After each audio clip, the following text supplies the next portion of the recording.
So the first question is, there was a recent vote in support of city-backed TIF subsidies for an underperforming office building in downtown. If you were faced with this issue, how would you have voted? And what is your general position on public subsidies for private development in the city?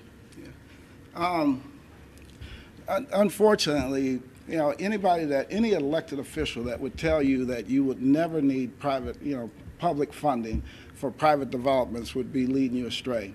It's required in a lot of projects in the city of St. Louis to be able to rebuild them because of the cost of the construction. We have an aging infrastructure in downtown.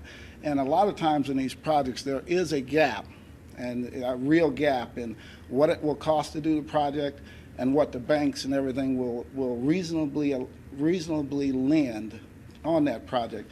And that's where the city comes in. If that deal had been put together originally, I would not have voted for it.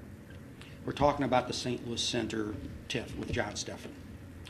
And what happened is it's a very complicated financing project involving the state, involving private money, and involving city TIF and tax abatement. Part of the component was that the building that was there had a tenant, it's a small company here in St. Louis called Anheuser-Busch. And they were the major tenant of that building. The owner of that building was engaged in a variety of disputes, both with the developers and other property owners. And to make a long story short, Anheuser-Busch decided they were leaving. They were going to leave that building. That changed the financial aspect of this. And so the bondholder said, no, we cannot go forward with this unless the city pledges its full faith and credit on just not the entire project, but just that particular building.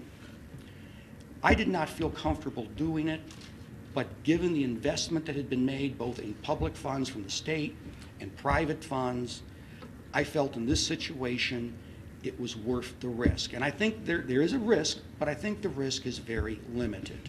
We had a project when I became alderman, Sigma Aldrich. Sigma Aldrich was looking to move their new research facility to Boston.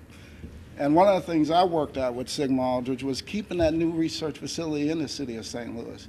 And the impact of that was 300 new jobs in our city, new tax revenues to our city. And this is what that means to you. When you call to have a pothole patch, you can now have the street repaved. More police officers on the street and those types of things. And that's how we do it, by rebuilding that tax basis.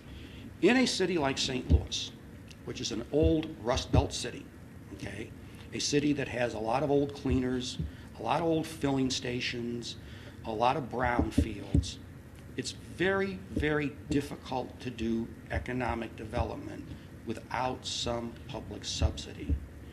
Just acquiring title to some land can be very, very complicated.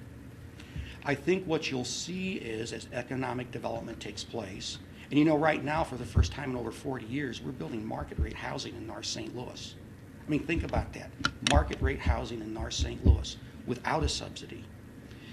As the economics of the city continue to improve, you'll see some of those subsidies decrease, okay?